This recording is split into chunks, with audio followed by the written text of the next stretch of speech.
makes me want to have a bowl. The first story up is my own one. So I don't know if some of you might have caught the stream. I done a live stream last night over on the Facebook. But over on the Facebook, I had a live stream after I had planted some cannabis plants in the garden of Cork City Hall. And the headline here is coming from Cork Bio, where a lovely journalist who I had the pleasure of meeting, Emer Macaulay, wrote up a lovely article. She said that 6 more cannabis plants have been dug into beds in one very prominent Cork City location after Gardaí uprooted previous batches elsewhere in the city.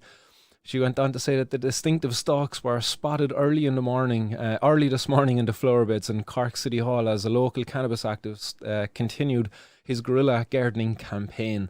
They were sticking up amongst the decorative flowers in the carefully manicured beds outside of the main entrance. And it says Martin Condon, an activist who's previously posted a video of him planting cannabis at Pope's Quay, says that with a background in herbal science, he has always been an avid gardener. He considers this campaign to be a peaceful way of protesting against the prohibition of cannabis and the impact it has on people who need it to improve their quality of life. She says, Martin says that he was inspired to dig in this latest batch of cannabis in front of City Hall after the good news that the medical treatment for Vera Toomey that she has to import from the Netherlands will now be paid for by the government up front at source. She quotes me here then saying, "This is wonderful for Vera and I'm very happy to see this progress, but now we need to push ahead for all the people who won't be covered by this change in law and who are continuing to suffer more than they have had to." Martin points to the case of Ryan Fowler, who takes cannabis treatments due to chronic pain caused by a tumour. Ryan and his mum Pamela will still have to pay €1,000 each month because of chronic pain is not covered by the government in their plan for the usage of medical cannabis in Ireland. The government are tiptoeing around this issue. Instead of bringing in systemic change, we need cannabis.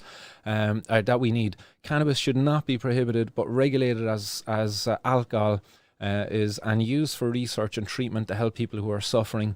The protester says he hopes that those who are using cannabis covertly to deal with chronic pain will take some comfort in his protest.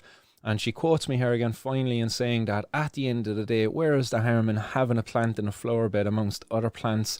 It's about offering solidarity to the people. So get over there, guys. Check that article out. It's over on Cork Bio. Pop it up on screen there for you to see it. So Guerrilla Gardener plants cannabis plants in front of Cork City Hall. And they actually have a little video here as well that they went and took themselves this morning. This isn't from my live stream at all. So the plants were still there at least this afternoon or this morning when this video was recorded. But it's a very well written article. I'm delighted that Emer took the time out of her day to cover this story and continue with this. But in order to maintain the media's attention, guys, get over there, share this article far and wide. The Cork Bio, I'd imagine, like, you know, they make their money through these little ads and stuff that you see popping up around the screen, and what have you. Actually have ad blocker on, what am I saying? But get over there, share it. Like if we share the hell out of these articles when it's when they take the time to cover them, they'll be more interested in covering more because they'll be money makers for them, essentially. So get over, share it, and just start plugging it around. I think it's ever more important as well that we continue this campaign because, you know, we shouldn't, like, while there's time for while there's cause for celebration right now, we shouldn't get complacent. Like, let's not fall back. Like, let's keep the pressure on them. Now more than ever is it needed, actually, when you really think about it. Like, we have them now. Like, change has happened. If we keep the pressure on, like, we can get a lot more change to happen, you know. So I look forward to see more people get involved in these campaigns. It makes me want to have a bowl.